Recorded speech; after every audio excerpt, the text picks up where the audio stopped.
Hola amigos, esto es una bicoca. Una bicoca. Esta palabra, esta famosa frase, ha entrado a formar parte del vocabulario español. Esto es una bicoca, es una cosa que, bueno, tremendamente fácil, bueno, que es una chorrada y eso, pues, ha entrado a formar parte de nuestro vocabulario. Pero bicoca, aparte de ser una fortaleza y una ciudad, ciudad no sé si sigue siendo, fortaleza no sé si la habrán restaurado, pero ahí se produjo pues, pues un hecho épico de los tercios españoles. Ahí fue donde España y sus tercios eh, demostraron que con diferencia no había nadie que los pudiera parar. Bueno, doy las gracias a este maravilloso reportaje de historia. El canal no me acuerdo cómo se llama, está muy bien. Y también pues he recurrido a ABC, al periódico ABC, que a veces estas cosas las hace de lujo, como todas. Por eso lleva pues tantos años ahí este periódico, al ABC. Pues os doy las gracias de verdad. Y nada, como de costumbre, pues eh, bueno, vamos a historia pura y dura. Y esto, si hubiera sucedido en cualquier otro país, estaríamos cansados de ver series maravillosas y películas tendríamos para aburrir, a ver cuál de todas mejor. Esto también se estudia en las academias militares, aunque no os lo creáis. Y, y también se estudiaba en la escuela y en las universidades. Quien estudia historia, pues desde luego que esto sale seguro, te sale seguro. Bien, la batalla de Bicoca, la más humillante victoria de los tercios españoles. La victoria que hicieron, pues es que fue humillante para los vencidos. Las tropas del rey Carlos I de España y V de Alemania, el rey emperador, derrotaron a más de 3.000 enemigos sin sufrir una sola baja. Una sola baja, acordaos. En aquella época España rondaba no llegaba a los 8 millones de habitantes. La España peninsular, el imperio, era impresionante, pero aquí quien luchaban eran españoles, mercenarios eh, alemanes, italianos, porque todo era España. Pero el grupo fuerte estaba compuesto por españoles, la mayoría. Había de todas partes del imperio, de Europa, pues de América no. Bicoca, lo he titulado Bicoca. Hay batallas que han marcado un antes y después, la batalla de Bicoca, y por eso pues utilizamos, esto es una bicoca, cuando una cosa es muy fácil se utiliza esto. Sin ninguna duda, la batalla de Bicoca, la más humillante victoria de los tercios españoles, fue una de ellas. Aunque antes de la batalla de Bicoca hubieron dos o tres batallas que también fueron muy importantes. Y bien, os vuelvo a recordar que España en aquella época, como mucho, estaríamos en 7 millones y pico de habitantes, la España peninsular. Que Francia tenía más habitantes que España, Portugal, Italia, Reino Unido y la mitad de Europa. Era inmensamente rica y poderosa y tenía su famosa caballería pesada, su famosa caballería pesada, que luchaban juntitos, con filas muy prietas. Eran como carros de combate. Se cuenta, se dice, se rumorea, pues no, se dice, se cuenta, no se rumorea, se dice, se cuenta, se asegura que cuando cargaban, no cargaban como las películas, eso es mentira. Iban al paso, pam pam, porque imaginaos el caballo totalmente acorazado, con su armadura, todo una armadura, el caballero con una armadura que pesaba más de 26 kilos, pero que ellos se manejaban, eran atletas, eh, todos acorazados. Un caballo de estos bebía unos más de 30 litros de agua al día. Comía un montón de pienso al día. Necesitaba muchísima comida y muchísima bebida. Cada caballero tenía pues 3 o 4 caballos. 3 o 4 caballos de batalla. Y iban muy despacito, muy despacito, muy despacito, muy despacito, muy despacito. Imaginad que los tercios iban a pie. Eso sí, eran un erizo. Cuando te lanzaban las picas, pues tenías ahí unas lanzas enormes con unas puntas de acero así, de 1 metro, pues cara a ti. Y entre medio pues tenías arcobucería y de todo. Y en el centro, porque luchaban en rectángulos, cuadrados, esa era la formación de los tercios, en el centro estaba el mando y los españoles luchaban en silencio, en un silencio sepulcral, no se escuchaba nada, absolutamente nada, por una razón muy sencilla, porque en el centro estaba el que mandaba del tercio, de ese tercio, y era el que impartía las órdenes, y las órdenes se impartían a toque de tambor, por lo tanto tenían que escuchar las órdenes. Y el tercio era efectivo si se movían todos al mismo tiempo. En uno que fallara, te deshacían el tercio. El tercio, sí, los que estaban delante eran más los viejos, los más experimentados. Y entonces tenías, se fueron perfeccionando a lo largo ahí ya estaban ya muy perfeccionados. Entre pica y pica, pues había un arcabucero ya, de estos que podías disparar como una escopeta. Y después tenía los gordos, que pesaban un montón, 7 u 8 kilos, entre 6 y 8 kilos, que tenían que estar aguantadas con una horquilla. Eso te disparaba una burrada, pero tardaba mucho en recargar, tanto los unos como los otros. Y aparte estaban los rodeleros, es decir, que cuando estabas en batalla, pues entre pica y pica, por entre medio, pues te salía alguien y te metía una daga o te metía una historia o te cortaba una pierna. Así era la historia. Pero los piqueros tenían que mantener la formación porque eso era la muralla humana de picas. Que te mataban al caballo, te mataban al caballero, te mataban al que se acercara. Y cuando tú ya venías hacia ellos, pues las descargas de fusilería, de arcabucería, pues eran constantes. Y como iban al trote muy despacito, porque llevaban tanto peso, era cuando ellos solo cargaban cuando estaban entre 50 y 75 metros. Cargaba, entonces sí que era cuando cargaban. Pero tenían que ir prietos, todos juntitos. También tenían el mismo problema. En el momento en que un caballero se quedara atrás o un caballo se quedaba atrás y la formación no era perfecta, no era efectiva. Producían según aseguran los expertos, producían un terremoto de un 4%, de magnitud 4, para que os imagináis. Y ahí teníais a los soldados españoles aguantando eso.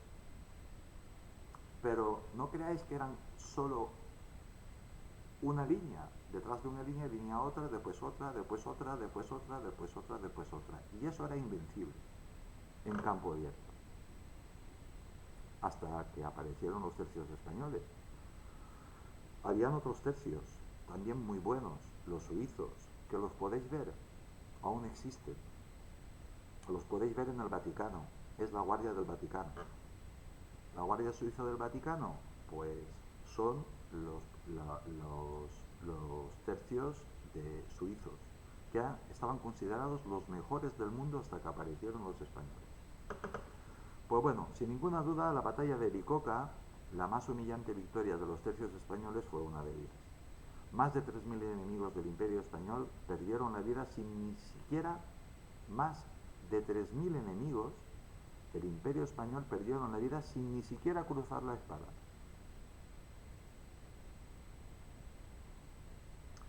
La batalla de Bicoca cambió las normas de la guerra. Lo hizo acabando con el histórico protagonismo de las armas blancas en favor de las armas de fuego. Y vamos a los antecedentes de la batalla de Bicoca. Y una de las imágenes que vais a ver es un mapa de Europa del siglo XVI. Igual sale en la publicidad de este reportaje porque son muy bonitas las imágenes, son históricas y os voy a poner. Año 1521. El rey Carlos I de España y V de Alemania, el rey emperador, el rey del imperio, el emperador del Sacro Imperio Romano, el César, el rey de España y emperador de Alemania, curiosidad para los hermanos americanos. También se nombró emperador inca y emperador azteca, mexica. Vamos. Por eso, una cosa que deberíais de fijaros es que solo en el Palacio Real de Madrid está el emperador inca, Atahualpa, y en el otro lado está Moctezuma. Como emperadores de España, para los charlatanes. Bien, vamos allá. Mientras se me ha ido el cursor, como es costumbre en este maravilloso canal, y se me ha ido pues abajo del todo. Muy bien, vamos allá. Bueno, el rey Carlos I de España y V de Alemania tiene su mirada puesta en el ducado de Milán, que lo llamaban el Milenasado, una zona de dominio francés sobre la que sentía el derecho, Francia sentía el derecho legítimo de gobernar. Por ello el Imperio Español entra en guerra con Francia. Estábamos siempre a la greña, siempre, y más en aquella época. Francia también tiene sus propios planes de dominar la península itálica, que la dominaba España, pero vamos, de punta a punta. Esta realidad hace que Carlos I encuentre al principio del conflicto un potente aliado en Roma, el Papa León X. De esta forma se crea una gran coalición formada por tropas españolas, alemanas y papales. Pero el grueso eran las tropas españolas. A su mando se encuentra el militar Próspero de Colonna, que era súbdito de España, quien pronto condujo a las tropas a territorio francés. Se tenía que tener valor, teniendo en cuenta que Francia tenía el ejército más grande del mundo. La caballería pesada más grande del mundo. Se tenía que tenerlo, pero mucho valor, Los franceses rehúsan en todo momento a presentar batalla hasta que en abril de 522 se ven obligados a hacerlo para aplacar al grueso de sus fuerzas de mercenarios suizos, que ya os digo que los podéis ver, es la Guardia Vaticana, que descontentos por no recibir ni una sola de las pagas prometidas, amenazaron con regresar a sus cantones suizos y no luchar. Bien, la batalla de Bicoca, el enfrentamiento en que los tercios españoles cambiaron radicalmente las normas de la guerra. Los tercios españoles esperando en formación al inicio de la batalla. Es otra imagen que os voy a poner. Es una obra de José Ferrer Caucet. Estos cuadros los podéis ver en el Museo del Prado habitualmente, pero igual están dando vueltas por ahí en cualquier museo del mundo. La tarde del 27 de abril, incluido en Francia, no os creáis, la tarde del 27 de abril de 1522, los ejércitos de Próspero de Colonna y del vizconde de Lautrec se encuentran al fin frente a frente. La superioridad del ejército francés es notable. 30.000 hombres frente a los 18.000 del ejército imperial. El doble. Sabedor de esta situación, Colonna sitúa el grueso de sus tropas en lo alto de una loma y espera pacientemente al ataque francés. Ya vendréis, ya vendréis, aquí os esperamos. Los primeros en movilizarse son los mercenarios suizos, contratados por los franceses profesionales de la guerra que, ansiosos por entrar en combate, avanzan confiados en dos columnas de más de 12.000 hombres. Sus cuadros de piqueros perfectamente formados los habían convertido junto a los tercios españoles en la mejor infantería del mundo. El problema es que sus tácticas y equipamiento habían quedado obsoletos, o como dice un humorista que no me acuerdo ahora quién es, ya sabéis mi memoria cómo es, obsoletos. Pues eso, obsoletos, habían quedado obsoletos, anticuados. España pues se había dado cuenta que las armas de fuego funcionaban muy bien y entonces se habían puesto entre piquero y piquero arcabucero. Y detrás otro arcabucero para que mientras otro recargaba, el otro disparaba. Es decir, que siempre tenías fuego. Y cuando todos estaban preparados, los que te ponían la horquilla con el tremendo arcabuz, que no sé cómo se llama, que pesaba 7, 8, 9 kilos, por eso tenían que aguantar una horquilla. Imagínate aquello, el calibre que tendría, pues aquello te tumbaba al caballo, al caballero y a lo que se metiera por encima, no dejaba a nadie encima. Las tropas imperiales se lo demostraron en la batalla de Bicoca. Al tener que subir la pendiente que les separaba del ejército del rey Carlos I, los mercenarios suizos se vieron obligados a reducir el ritmo para mantener la formación, que era lo más importante. La formación tenía que estar perfecta, así que tuvieron que ir, pues, en vez de avanzar despacito, más rápido, avanzaron, atacaron, caminando prácticamente. Y esto, pues, les sirvió a los tercios españoles y a todo el ejército español, pues, o a toda la liga, como queráis llamarlo, pues era un tiro al blanco. Esta situación les convirtió en un blanco fácil para los arcabuceros, arcabuces se llamaban, que disparo tras disparo ahuyentaron al enemigo, caían como moscas. Al ir caminando, pues encima te acertaban. Podían apuntar y podían acertarte. Y entre la arcabucería, esto y lo otro, las armas de fuego, pues hicieron ahí que los suizos dijeran adiós, yo me voy. Era la primera vez que los cuadros suizos se tenían que retirar de una batalla. Huyeron tras ver morir a más de 3.000 compatriotas sin ni siquiera presentar combate. Es decir, 3.000 de los considerados mejor infantería del mundo, antes de llegar a una pica española, ya habían muerto 3.000 por las armas de fuego. La batalla de Bicoca había acabado, tal fue la facilidad con que los tercios españoles vencieron, que desde entonces el término Bicoca se emplea para describir algo sumamente fácil o de escaso valor. La batalla de Bicoca, la infantería española de Carlos V aplasta la fama de los imbatibles piqueros suizos.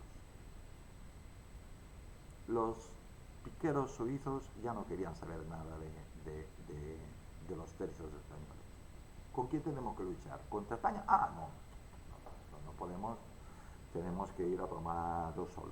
¿A dónde? A Ibiza. Bueno, en fin, chorradas aparte, sigamos. La facilidad con que los españoles vencieron ha dado lugar a una expresión muy popular. Una bicoca es algo sumamente fácil o de escaso valor. Cuando dicen, ¿esto es una bicoca? Pues, pues eso. Las tropas de Carlos V apenas registraron bajas. Algún, pues, frente a los más de 3.000 suizos muertos.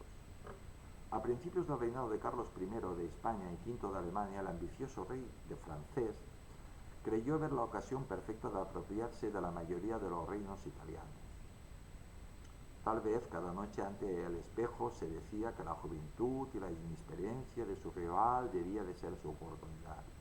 Se equivocaba y muchísimo, porque Carlos I, al contrario que su hijo, pues era un guerrero, un estratega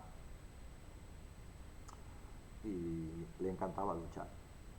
Y de hecho pasó, según cuenta la historia, en España durante su reinado, en la península, en la corte, estuvo muy poco tiempo. Unos dicen que 7, otros que 8, otros que 10. Se ha llegado al acuerdo que 10 años. O al menos esa era la única razón posible de tanta terquedad de Francisco I. Y mirad que las series, hay una serie muy buena que hizo Televisión Española, que se llama Carlos I, el Rey Emperador, os la recomiendo, que encima tenemos el detalle de pintarlo joven, guapo y muy bien. Pero no era así. La guerra resurgía de forma cíclica cada vez que Francisco I de Francia lograba fondos para levantar un nuevo ejército, aunque casi siempre con el mismo desenlace. Perdían. Se cansó de perder batalla tras batalla, no ganó ni una. 2 derrotas casi seguras, Bicoca y Pavía. Demostraron al galo que, aunque Carlos era joven, contaba con un temple y estaba respaldado por una brillante generación de consejeros y militares. Vamos, que tenía lo mejor del Sacro Imperio Romano y lo mejor de España. La batalla más épica es de los tercios, los soldados que morirían a pica y arcabuz por España. Los tercios.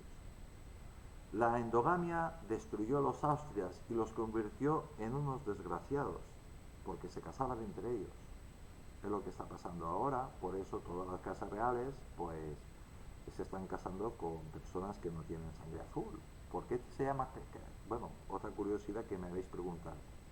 ¿Por qué se llama a la nobleza y a los reyes de clase azul que tienen la sangre azul? Pues porque no tomaban el sol y estaban en el castillo y cosas de estas, y los campesinos y los demás sí, pues estaban morenos y cosas de estas. Yo también soy de sangre azul, porque como no tomo sangre, pues se me ven las venas y tuve las venas azules. Sin embargo, si estás trabajando en el campo o a la intemperie, pues vas a tener las venas de color rojo, el sol. El enemigo, que era un gordinflón, fijaos que en la serie, esta que os he comentado, tuvieron el detalle de sacarlo muy guapo, muy templado y muy delgadito, pero estaba gordo. El gordinflón de Carlos V, al que su obesidad le impidió escapar de los tercios españoles. Esto está mal redactado. Carlos V de gordo no tenía nada. El que estaba gordo era Francisco I de Francia.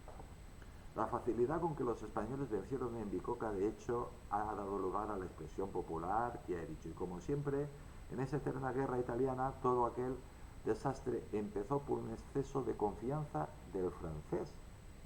Tras ser desalojados de Milán y Parma, recientemente los franceses se propusieron, a principios de 1522, recuperar el terreno perdido con la ayuda de un gigantesco ejército de mercenarios suizos cuya habilidad con las picas había revolucionado los campos de batalla europeos.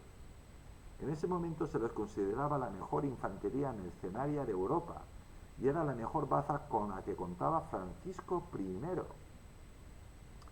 que se hizo nombrar, como los reyes de España son reyes católicos, incluido el actual es rey católico, pues él le exigió al Papa que lo nombrara rey muy católico. Estaba como una cabra el Francisco estaba obsesionado. Lautrec contra Colonna, la oveja contra el zorro. Como relata Antonio Muñoz Lorente en un libro fantástico, Carlos V a la conquista de Europa, os lo recomiendo. El 10 de febrero de 1522 los suizos asomaron por Bellinzona y 8 días después la totalidad de los 16.000 hombres contratados se concentraron en Gallarate. Se dirigían todos a recuperar el milenasado Milán, entre ellos la infantería gascona, dirigida por el español Pedro Navarro, el antiguo oficial de los ejércitos del gran capitán, que había cambiado de bando. Todos tenemos un precio, todos, solo hay que adivinar el precio. A mí estuvieron una vez a punto de adivinármelo, a punto, pero no me lo adivinaron. En total, incluyendo mercenarios franceses y venecianos, se contaban 28.000 infantes. Al frente de este ejército francés estaba Odet de Comminges, vizconde de Lautrec, el hombre que iba a servir la victoria española en bandeja a Francisco I. Pero no fue así, como ya sabéis. Los españoles, por su parte, contaban en su dirección con Próspero Colonna, un condottiero italiano veterano en decenas de batallas y conocedor de los pormenores de la guerra en Italia. Allí había estado el gran capitán y el gran capitán, pues, no sé si habrá salido o no, grabado está desde hace tiempo, como muchas cosas más. Suya fue la decisión de alistar 2 regimientos de lanquenetes mercenarios alemanes cuando los suizos le comunicaron que no habría más levas en ese año. Después del palizón, abriéndose paso a través de un invierno terrible, los alemanes contactaron con las huestes de Colonna el 21 de febrero y el ejército imperial al completo se replegó hacia Milán a pasar el invierno. En aquella época hubo una bajada de temperaturas que se dice, según los expertos dicen que estamos a que pase una cosa de estas, a que venga un invierno de esos muy largos y muy frío. Vamos, que cuentan las crónicas que en aquella época, en otoño, en España, pues hacía un frío que te morías. Y que en media Europa se congelaba. Allí reforzó las defensas y multiplicó el cerco del castillo de la ciudad, de donde seguía resistiendo una pequeña guarnición francesa. Lautrec intentó cercar Milán, aunque la nieve impedía mover los cañones, y los suizos no estaban hechos para acabar. Es que los suizos eran muy señoritos, los tercios españoles hacían lo que se les mandaba, y punto. El asedio se quedó en un amago, por lo que el ejército francés se desplazó a los alrededores de Pavía, con la intención de que sus acciones de saqueo hicieran sacar a Colonna de su guarida.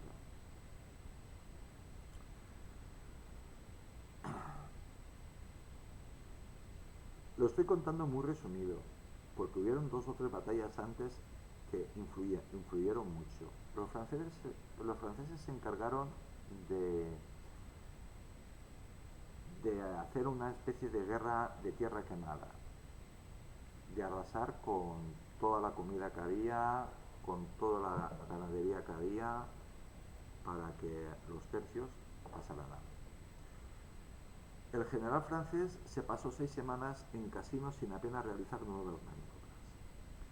A estas alturas de la campaña, lo único que estaba claro, y así lo reseña Antonio Muñoz en el citado libro, es que los suizos estaban dictando lo que debía de hacer a Lautrec. En vez de ser el comandante el que ordenaba a sus hombres, le habían obligado primero a lanzarse a por Milán, luego se habían negado a acabar y ahora le habían condenado a semanas de inactividad solo por el saqueo. Claro, como no les pagaban, pues saqueaban. Los españoles también lo hacían. una estrategia impuesta por los chantajes. Mientras los franceses estaban parados, las fuerzas imperiales lograron reforzarse con un pequeño contingente a cargo de Francesco Sforza, aliado de Carlos V, o Carlos I, como queráis llamarlo, de las tropas papales de Francisco Gonzaga y de las españolas del riojano Antonio Leiva, no confundir con el cantante. Hostigado por varios frentes, los franceses tuvieron que esperar a la llegada del buen tiempo para poder aumentar ellos sus fuerzas. Con la llegada el 4 de abril de las bandas negras y su mítico capitán Giovanni de Medici, protagonista de la película de culto El oficio de armas, una película que os recomiendo. Se completó el tablero de los participantes de la batalla de Bicoca. Lautrec acometió a fin el 9 de abril una acción de envergadura, asediar Pavía, a que los españoles a ver cuánto resistían sin comer. Pero ni siquiera era lo que quería hacer. De nuevo los suizos incluyeron en una decisión poco meditada. Es posible que Pavía no estuviera bien defendida, si bien el problema resistía en que Próspero Colonna se encontraba apostado con sus tropas en Vinasco, a la espera de cerrar la pinza sobre su enemigo. En cualquier caso, la única razón por la que el comandante francés había iniciado un asedio ante la atenta mirada española es porque los suizos llevaban semanas sin cobrar. Las enfermedades habían matado a una quinta parte de sus hombres. Para los hermanos hispanoamericanos, los europeos, también moríamos por enfermedades. No éramos inmunes a todo. Un resfriado te mataba y te mata igual hoy en la actualidad. En fin, el 13 de abril, Lautrec ordenó el asalto sobre la ciudad, prometiendo a los mercenarios el botín íntegro del saqueo. No obstante, estos se negaron por tratarse de Domingo de Ramos. Hay que poner excusas donde las haya. Y claro, como todos eran católicos, uno rey católico, los otros papales, los otros también son católicos. Y al día siguiente también se negaron a atacar porque simplemente y llanamente querían cobrar primero. El Domingo de Ramos se puede entender para la época, pero el otro día ya. La indecisión francesa permitió a Colonna llegar al fin a los campos de Pavía. Mientras unos estaban discutiendo entre ellos, España no estaba parada, el imperio no estaba parado, ni la liga tampoco. Es decir, que iban llevando provisiones y armas, logística y más cosas, cañones, más armas de fuego, más piqueros, caballería, de todo. Comida, que era muy importante. Y claro, cada vez era más. La famosa llamada de teléfono. Perdón. Bueno, pues el enemigo le doblaba en número, pero no en inteligencia. Cuando los suizos clavaron en el suelo sus picas y se prepararon para el combate, el astuto zorro que haría en Colonna supo que lo mejor que podía hacer era desesperar aún más al enemigo y retirarse de nuevo. Como sabía que había problemas allí, porque por lo visto los gritos se escuchaban desde donde estaban los españoles, pues se retiró, que siga empleándose. No se equivocaba ni un pelo. Coléricos, los suizos exigieron a Lautrec que los llevara cuanto antes al combate. El 20 de abril, el capitán Albert von Stein trasladó al francés las intenciones mercenarias. O había batalla, o al día siguiente se marcharían, solo ante la promesa de que cobrarían el doble y que a la proximidad del convoy con nuevos fondos los mercenarios accedieron a seguir bajo las filas galas. Porque en aquella época no pasaba nada, se hubieran podido pasar perfectísimamente al lado español. Pero claro, ellos tenían que mantener su prestigio. como la mejor infantería de Europa, que ahí la perdieron. También aquí Colonna respondió con astucia. Tras retrasar la llegada del convoy con el dinero, todo lo que estuvo en su mano, el comandante imperial se trasladó a una posición bien defendida tras un foso de 1 metro de profundidad y fortificado con estacas entre Milán y Monza, la Bicocca, y esperó cruzando los de brazos a que los suizos retomaran el discurso del ultimátum. Y así fue. Eh, este y otro mítico capitán suizo, Winfried, exigieron al Utrecht entrar en combate, dinero, licencia o batalla. Vamos, que se lo pusieron claro. O me pagas, o me licencias, o guerreamos. Tú eliges. De las 3 opciones, un desesperado Utrecht eligió la que parecía la menos mala y ordenó un ataque el 27 de abril. Y ahí los arcabuceros de los tercios pues destrozaron la fama suiza. Ahí se terminó la fama. Y ahí se quedó una cosa clara, que si había un ejército invencible, ese era el español. Y si había una infantería invencible, que con su sola presencia a partir de ese momento creaba el terror más absoluto, eran los piqueros o los tercios españoles. Fieles a la confianza en sí mismos que les había hecho imbatibles en Europa, los mercenarios suizos alardearon ante los franceses de que no tendrían problemas en desalojar a la infantería hispano-alemana de su posición, por muy ventajosa que fuera. Evidentemente estaban lanzándose a un farol, como poco. Las armas ligeras de fuego, arcabuces y mosquetes de posta habían evolucionado tanto como para que los piqueros suizos ni siquiera tuvieran ocasión de chocar sus aceros. Vamos, que caían como moscas. ¿Por qué? Porque España tenía las mejores armas del momento. Y encima nuestros soldados, nuestros tercios, no echaban un paso atrás. Echaban un paso atrás para poner la pica bien fijada en el suelo para pararte. Y otro descanso porque tengo visita. ¿Verdad? Bueno, tendré que terminarlo pronto porque estoy esperando otra visita. Yo creo que es de las más interrupciones he tenido.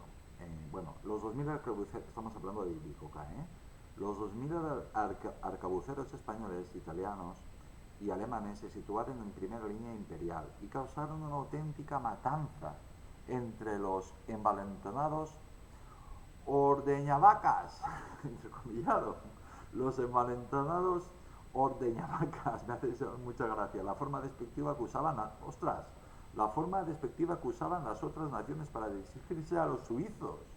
Esto no lo sabía yo. Asimismo, la compañía de lansquenetes y 8000 piqueros españoles y italianos los esperaban atrás una vez superada la lluvia de pólvora. No había manera de cruzar eso. Originalmente Lautrec habría dispuesto que los suizos formaran secundados en su avance por arcabuceros venecianos y gendarmes franceses. Sin embargo, los mercenarios se arrojaron de forma suicida en dirección recta sin esperar a los apoyos. Eso se llama, pues, ir de sobrado. Al sonido de los cuernos del Uri, dos gigantescos cuadros de 5000 hombres cada uno avanzaron compitiendo incluso entre ambas formaciones para ser el primero en llegar a la vanguardia imperial. El resultado fue desastroso. Los cañones borraron del mapa a 1.000.000 de hombres antes de que llegaran al foso. Allí, en una zona fangosa y repleta de obstáculos, apenas un puñado de suizos logró escalar y batirse en batalla contra la infantería imperial, que cayeron como moscas. Como mucho, salieron uno o dos con rascayón, con alguna herida de arma blanca, pero nada importante. Uno de ellos fue el propio Winfried, que topó de frente con el capitán de Lansquenets, George von Frundsberger. Recordándole que en otro tiempo habían combatido juntos, el suizo afirmó: viejo compañero, te encuentro aquí, has de morir en mi mano, por Dios, que no ha de ser así, respondió el alemán. ¿Cómo se va a decir? A lo mejor Bueno, Wilker murió a consecuencia del disparo de un arcabuz, así como la mayoría de los 3.000 suizos que perdieron la vida aquella jornada. El resto huyó en 1.000 direcciones. Es decir, sálvese quien pueda. Mientras se producía la mastodóntica huida, el otro plan ideado por los franceses también fracasó estrepitosamente. La caballería franco-italiana se internó en el corazón enemigo, valiéndose de la treta de coserse cruces rojas en la ropa que eran el distintivo de los ejércitos imperiales, pero fueron finalmente relegados por miembros de la infantería española. ¡Ay, Dios mío! Es por ello que ni siquiera fue necesario que interviniese la caballería española. Vamos, que la caballería española estaban ahí mirando, estaban de espectadores. De verdad, que fue una batalla, por lo que cuentan todos los libros de historia, todos, por lo visto, fue una victoria que los españoles ni se despeinaron. Es por ello que ni siquiera fue necesario que interviniera la caballería española al mando de Antonio de Leiva, no confundir con el cantante.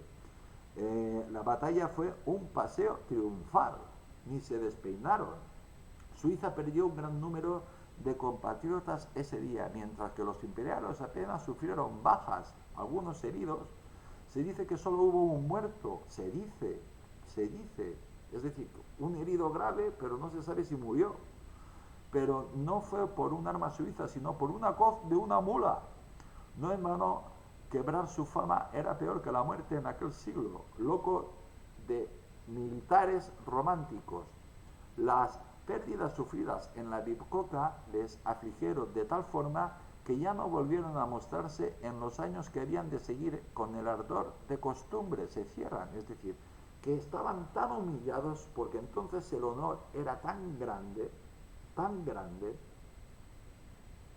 que era una deshonra para toda Suiza, afirmó el historiador Francesco Giocarni sobre lo que verdaderamente extraviaron los suizos aquel día. ¿Y sabéis también por qué no están de la guardia papal, a la guardia vaticana, no están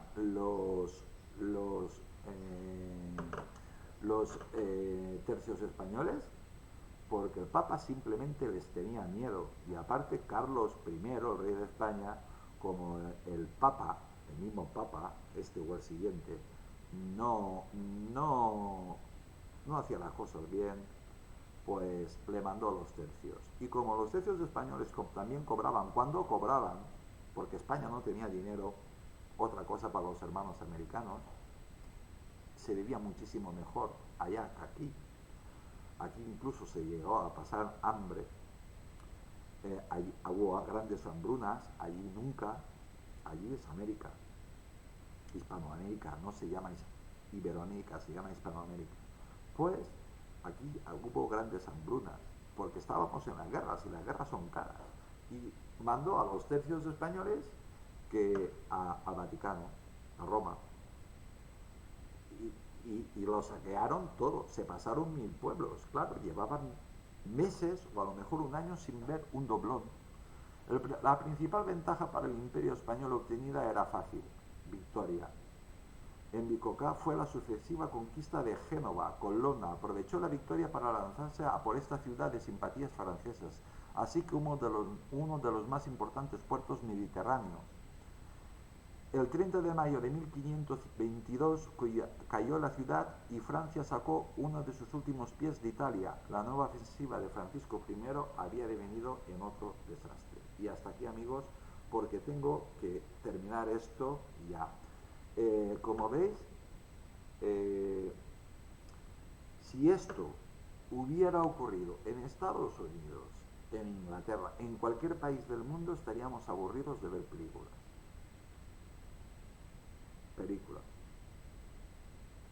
Películas.